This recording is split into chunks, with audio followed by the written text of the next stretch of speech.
Magandang buhay mga paps, welcome back sa aking munting channel, si Mang Bonsai at iba pa. So ngayon mga paps, nakikita nyo itong aking mga bonsai dito. Mga wild na sila, no? So kailangan ng ayusin ulit, ano? Kaya kailangan ng i-prune para maibalik yung kanyang forma. So itong rock clasping ko na red balete mga paps, ito yung gagawin natin ngayon. So wild na siya, tapos bumuang na rin yung ibang wire. So tatanggalin natin para maayos. So tara mga paps, samahan niyo po ako.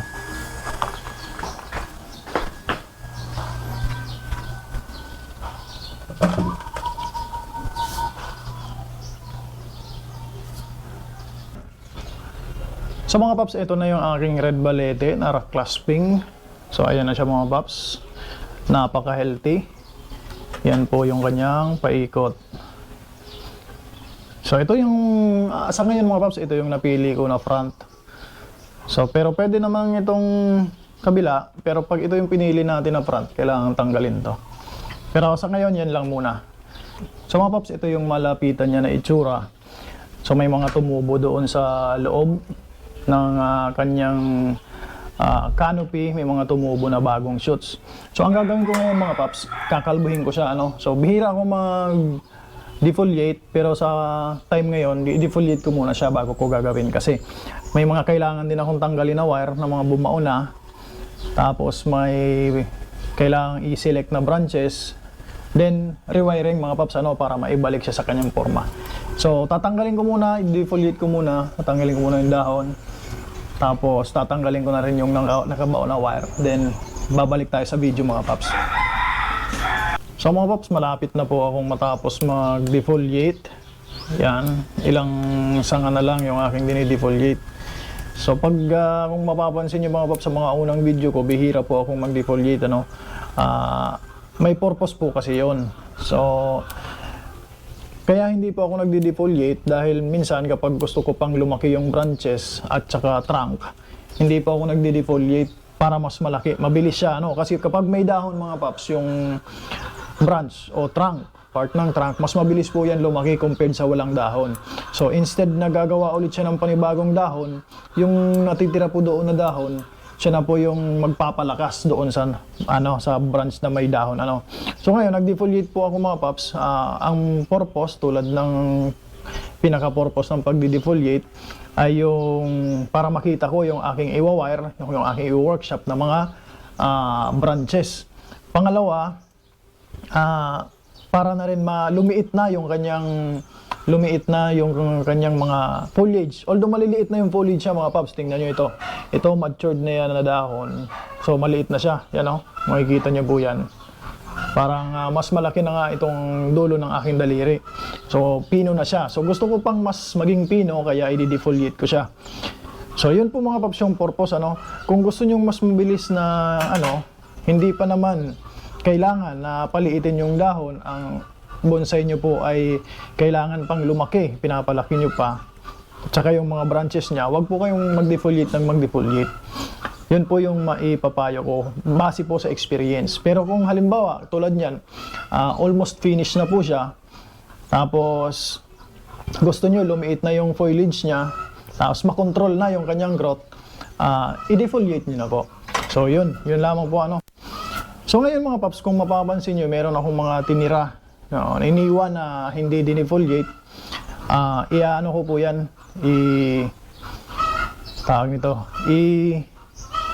puputulin, tatanggalin, ano.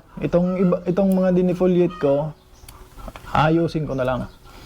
So ito, tatanggalin ko na mga paps, puputulin ko na yan. Yan. Tapos itong naiwan dito sa loob, hindi po natin kailangan yung branches na nasa loob. Kasi matatakpan lang din yan ng tatakpan lang din ng ibang foliage. Hindi na siya makakakuha ng sunlight. So ito, hindi natin kailangan to, tumubo dyan. O yan, malinis na. Ito, di rin natin kailangan to mga paps, itong isa na to. Kasi meron ng branch dito, magkatabi na sila masyado. Yan. So itong iniwan ko na to, yan, mga maliliit. So kakailanganin ko yan. So yan, tapos ko na siyang ma-defoliate. Ang susunod ko mga paps na gagawin, tatanggalin ko muna yung mga wire kasi bumao na siya. Kumagat na sa mga branches. Kaya magre-rewire ako. Pero yung mga wire na, may mga wire kasi dito mga paps na bagong lagay lang din. So, iiwanan ko na yon. Tatanggalin ko lang yung bumao na sa branches. So, stop muna tayo ng video. Balik na lang ulit tayo mga paps ng video kapag natanggal ko na yung mga wire. So, ayan po mga paps at na-unwire ko na lahat. Maliban, meron pa lang natira. So, isang branch lang, isang pad lang yung may naiwan na wire. So, almost lahat na tanggal talaga yung wire. So, ngayon mga paps, magba-branch selection na tayo. Actually, halos magagamit ko naman lahat yan, yung branch na yan. So, siguro ang gagawin ko na lang along the process ng rewiring, tsaka po ako mag-branch selection. Para mas mabilis, mga paps. Yung pag-unwire, hindi ko na pinakita sa inyo para hindi kayo maboard kasi medyo matagal-tagal yon. So, ngayon, ang gagawin ko na, uumpisahan ko na siyang i-wire ulit. Tapos, mga paps, ipoposisyon ko na diretso yung mga branches. Then, magsiselect na rin ako ng branches na hindi kailangan. So, ngayon, uumpisahan ko rito. So, yan yung napili ko na front. So, uumpisahan ko dito mga paps, itong part na to. So, ibababa ko siya ng konti, pero hindi ko na siya iwa-wire. Lalagyan ko lang siya ng guy wire para mahila siya ng ganyan. So, mag-guy wire muna tayo. Yan, guy wire. So, gamitin natin itong maliit na wire. Sobrang liit. So, hihilahin natin yan. So, ang tatalian ko rito mga paps, itong sa may wire. Yung pagtali ko, susunod ko lang din doon sa wire. Pupulupot ko lang din doon.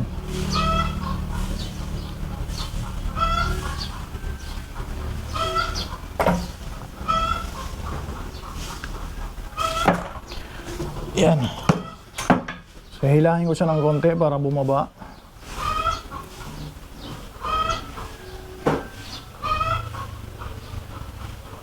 So, dito tayo sa kabila. Maghihila.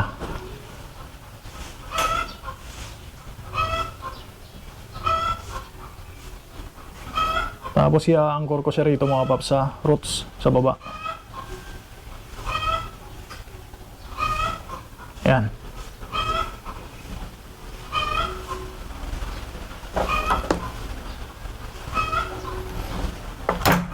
So yan, nailagay ko na siya sa baba, then i-arrange ko yan kasi meron pa namang siyang wire. Tanggalin ko na tong nag-dieback na to na part. So itong branch na to mga paps, itong primary branch, meron na siyang padding dito.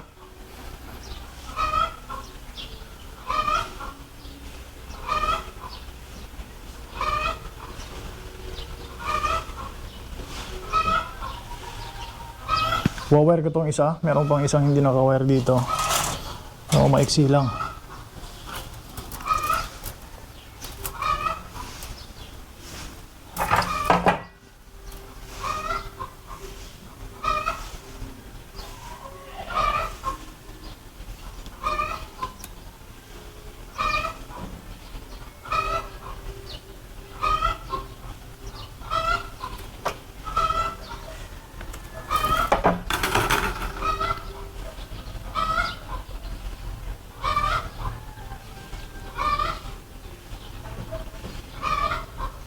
So lahat mga paps, i-wire natin na lahat ng branches, kahit yung mga sa may tertiary na, i-wire ko para mas maipwesto So itong isa, ito pinipihit ko ng konti para maging flat siya. Tapos yung meron kasing isang shoots na lumabas doon sa ilalim, ilalagay ko siya sa ibabaw. So pinipihit ko yung wire para sumama yung branch. So yun, medyo nakahiga na siya mga paps ito. Yan. So dahan-dahan lang kasi baka maputol. Nakahiga na siya, tapos ito, yan, nalagay po siya dyan sa Dito na sa side, hindi na sa ilalim.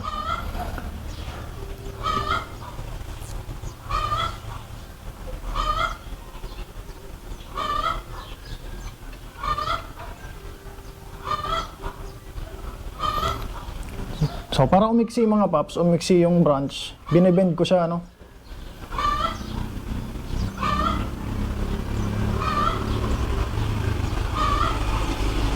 Yan. So meron na siyang pad dito, makapapansin nyo yan. Naka-spread out na yung kanyang branches. Kasi ang ano natin, ang purpose natin ay going sideways yung branches, hindi going up or down, ano. So yan, tapos magkakatback ako rito mga paps, itong mga nasa dulo kasi masyadong mahaba. So masyadong malawak yung magiging canopy niya kung hindi ito ikakat. So ikakatback ko siya, halos pantay po dito sa ano, kunti lang yung nilagpas dito sa sapat niya. So set back natin to. Yan, yung dulo lang. So, mayroon namang mga lumalabas na panibagong shoots, kaya for sure mabubuhay yan. So, yan mga paps, lilinisin muna natin. Meron kasing mga nag-dieback dito. Baka ano lang, ano. So, linisin natin to unti-unti muna. Ito, parang gusto ko natanggalin tong isa na to. Ito may nag-dieback, tatanggalin natin to. Yan, tapos ito, ang plano ko nito mamaya, ganyan. So ito tatanggalin ko na to. Tatanggalin ko to mga paps. Yan. Ito, may nag-dieback din isa. Tanggalin na rin natin to.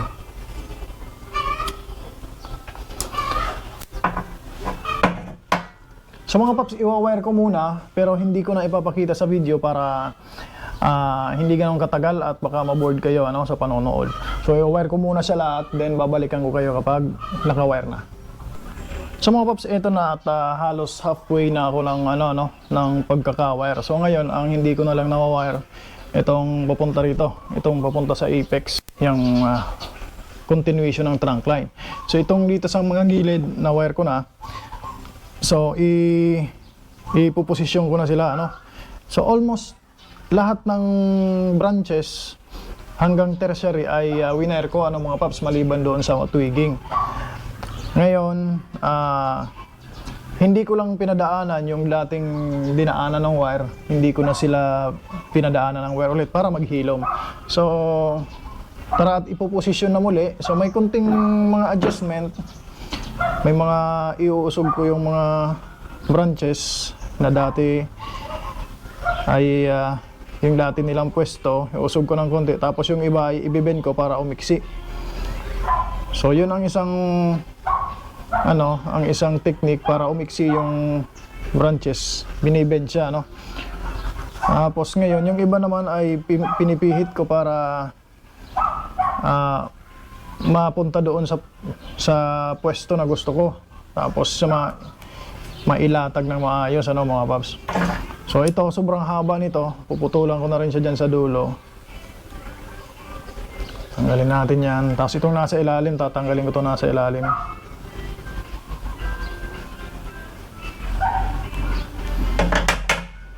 Then pipihitin ko ng konti yung wire para sumunod yung branch, mga paps.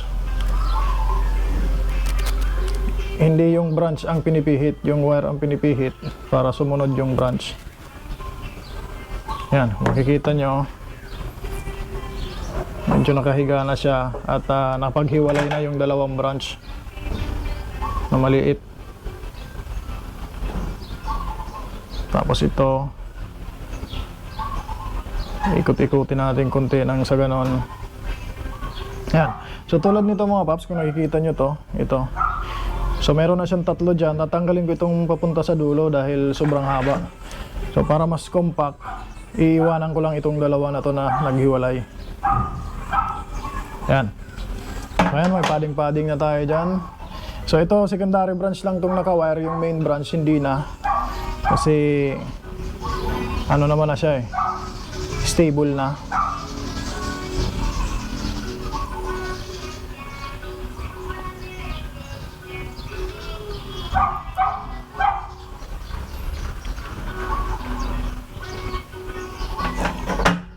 Then tanggalin natin tong excess na wire kasi baka makasabit pa yan.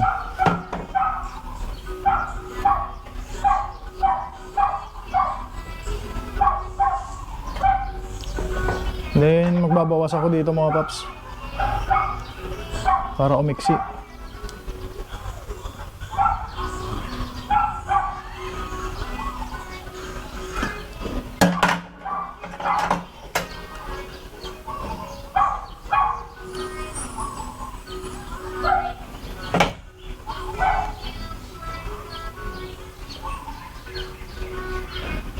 So yan mga paps, kung mapansin nyo dyan, side view nito, itong branch na to, meron na siyang twiggings. Meron siyang padding na. Yan, may padding na. So meron na akong natapos na dalawang pad. So medyo ibababa ko lang ito ng konti para hindi siya pantay doon sa dito sa pad nito. Para kita, pag tiningnan sila sa front, kita lahat.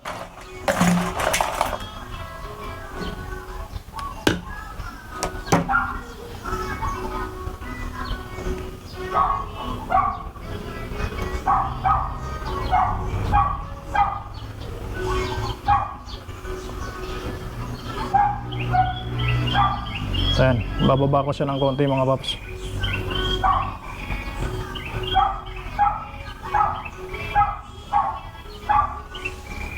Ganon. Tingin ko okay na yan.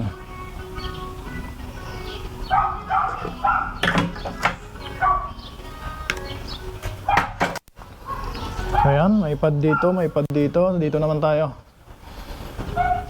So ito medyo mahaba, kaya i-bend ko ng medyo todo So ayan mga paps, meron na siyang padding. Na-segregate ko na yung mga tertiary branches sa bawat isa.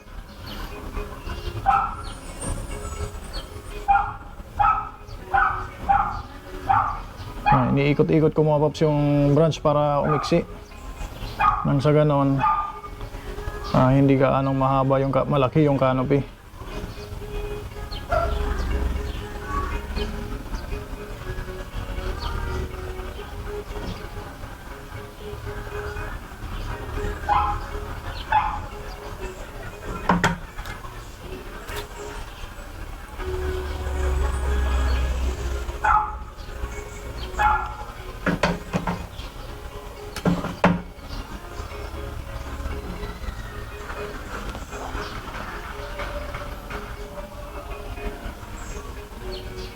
So ayan, meron ng pad dito mga paps. Hinto nyo yan, meron ng tatlo.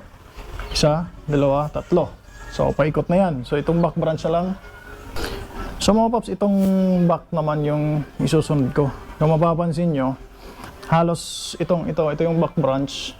Halos pantay siya rito sa mga ibang branches sa front. So dapat ibababa ko siya para mas kita siya at magkaroon ng depth doon sa pag tinignan natin sa harap. So mas maganda kung nakababa siya. Baba pa natin konti.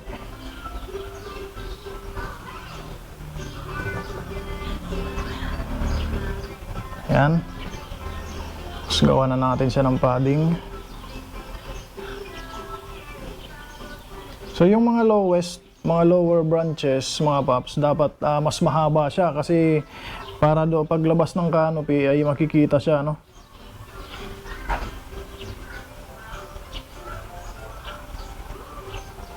kita siya from the top. So yan mga paps, mapapansin nyo yan, nilagay ko na siya dyan sa baba.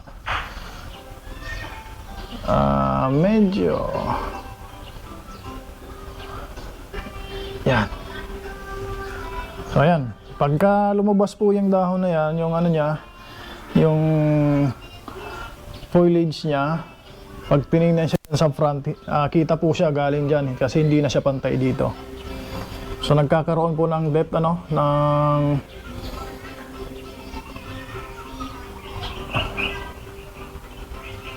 kaya dapat ayusin po natin yung distribution ng ating branches. Sa ganon mas maganda tingnan. So yan, kung makikita po, kita na yung branch doon sa back. Mga paps, ito ulit ako dito naman sa isa na to. Ito yung front, meron namang another branch dito. So ayan naman ang ayusin natin.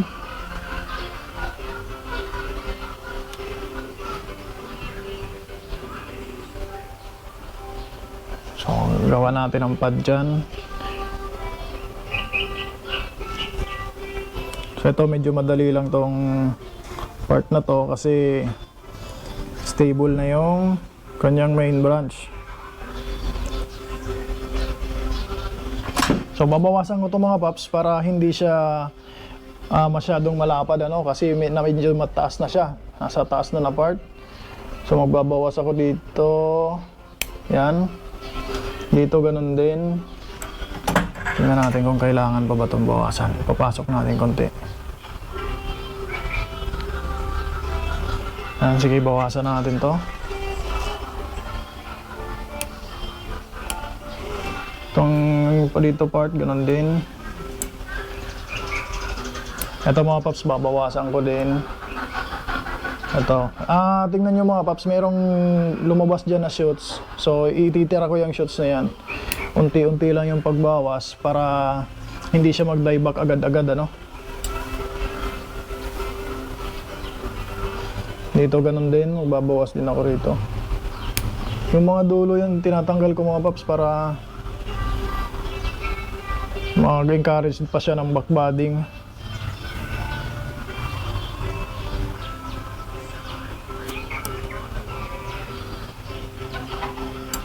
Ayan, kung makapansin nyo mga paps, meron ng pad dito. Kung makapansin nyo to, itong isa na to. Ayan, lapit natin konti ang camera mga paps. Kung napapansin nyo po itong branch na to. So, iiwanan ko lang siya na medyo lumaki pa ng konti kasi itong part na to ay hollow. So, plano ko siyang ibalik dyan para siya yung maglagay ng branch dito. Dito sa part na to. Yan. Ganon din ito mga paps. Ito ilalagay ko rin yan dyan. Kaya dito, medyo hollow dito. So, itong dalawa na yan, nahayaan ko lang muna na lumaki. So, sunod mga paps, ito na. Isa na namang branch sa likod. So, tinanggal ko yung mga nag-dieback dito. Ngayon, pipihitin ko na siya ng konti para medyo humiga ng konti yung branch niya, So, itong isa na to, lagay natin dyan.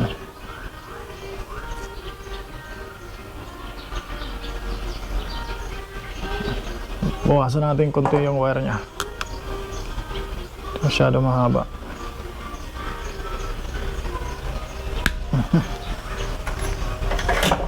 Yan. So merong lumabas dito na shoots. So gagamitin natin yan later on kapag nabuhay na siya,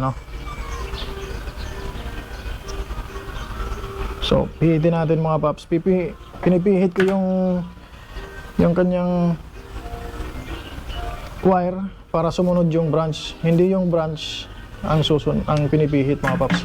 Kasi baka maputol Then siset back ako rito hanggang dito. Yan. Dito sa isa ganun din.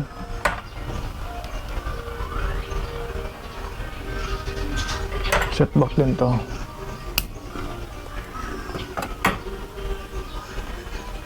Ito masyadong mahaba. Babawasan ko rin to para mag na ng backbudding. Yan. So yun.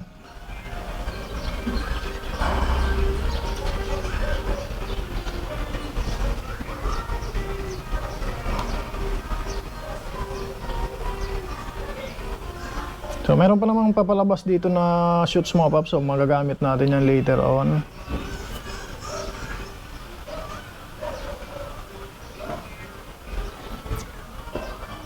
Yan. So yun mga paps, natapos ko na maiporma yung mga naka-wire. Ngayon, aakyat naman ako rito sa paakyat sa apex. I-wire ko muna, then babalikan ko kayo mga paps pagka naka-wire na. So ayan mga paps, halos lahat na naka-wire maliban dito sa isa, tapos itong pinaka-apex. Ito po mga paps, hindi ko winire kasi puputulin ko rin yan. Kasi sobrang taas na, so hindi ko po kailangan na tumaba pa siya. So puputulin ko na para may tumubo na panibago dyan na branches. Kung makikita nyo mga paps, hindi ko pa na-ibibend pero nakita na yung pwesto. Kita na yung kung saan dapat yung mga branches. So ilalagay ko na muna sila sa kanilang posisyon. Ayan. So, kita nyo naman mga paps.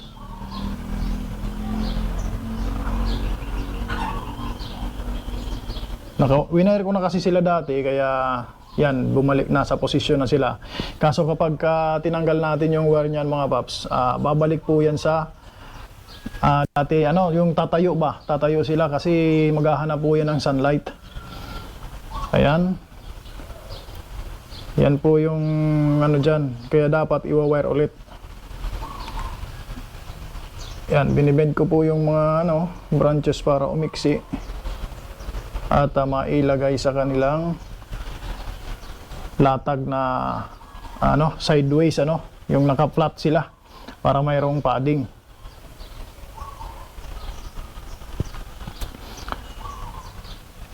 Yan. So kung titingnan po natin yan sa taas, mahaba po itong nasa base, itong mga medyo lower branches, mahaba, tapos mapaliit po yan, papunta sa apex. Itong isa na to mga paps, winire ko na siya para ilagay ko siya rito, sa part na to. Kasi, dito, medyo hollow. Lagay po, pwesto natin siya dyan. Sa ganun, meron ng abang na branch dyan. So, kahit walang tumubo na panibagong branch, nandiyan na siya. So, itong isa na to mga paps, ito, pahabain ko pa yan kasi gusto ko ilagay dito. Hollow kasi to, kaya hindi ko muna winawire.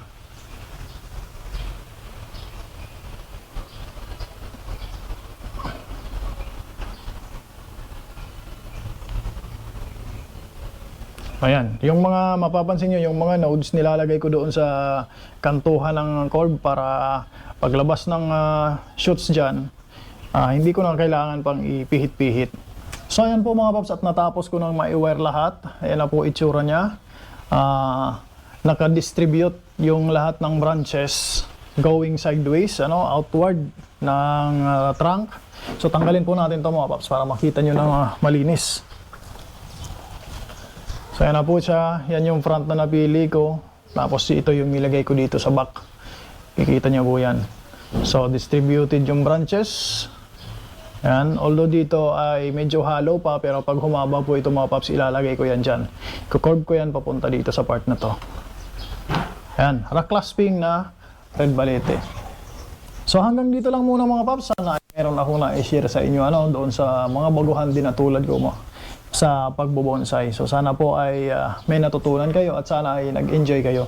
Kung gusto nyo po yung mga ganitong video, encourage ko po kayo, iimbitahan ko kayo na mag-subscribe para mas marami po tayong ma-upload, ma-share at mas marami tayong matutunan together mga paps. Tapos kung may suggestion kayo, iwan nyo rin sa comment section para po malaman ko kung ano yung mga dapat gawin, kung ano pa yung dapat i-improve. Kung may katanungan po kayo, iwanan mo nyo po dyan. Yun lamang po.